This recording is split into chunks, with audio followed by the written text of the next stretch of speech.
Selamat datang kembali di Academic Podcast kita hari ini dan kita akan membahas tips penting untuk wawancara, khususnya bagaimana kita bisa mendapatkan data penelitian yang baik.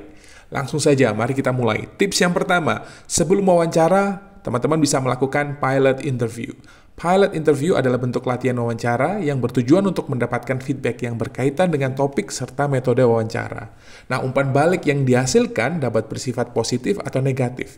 Setelah pilot interview misalnya, kita dapat mengubah pertanyaan atau memutuskan hal teknis seperti apakah kita perlu mengubah lokasi wawancara atau metode perekaman data.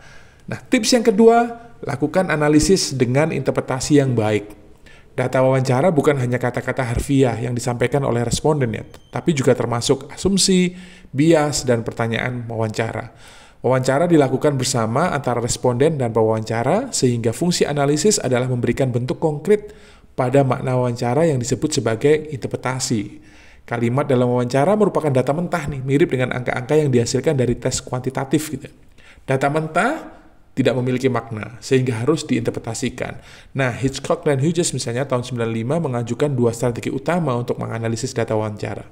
Strategi pertama adalah being familiar, menjadi dekat dengan data. Strategi kedua adalah membuat makna dengan menggunakan kategori analitis. Dalam strategi pertama, kita menjadi dekat dengan data dengan cara membaca catatan berkali-kali, mendengarkan rekaman berulang-ulang atau mengulang-ulang transkrip wawancara.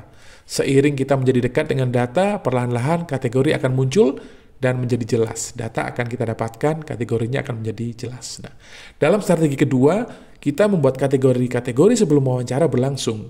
Kedua strategi ini, ya yang pertama menjadi dekat dengan data ya, dan yang kedua adalah membuat kategori. Kedua strategi ini berada dalam kontinuum. Semakin eksploratif evaluasi yang kita lakukan, maka semakin banyak kategori-kategori yang muncul dari data kita.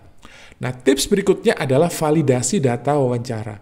Ingat ya, sebagai metode, wawancara juga memiliki kelemahan nih. Validasi adalah langkah yang dapat dilakukan untuk mengisi celah lemah tersebut.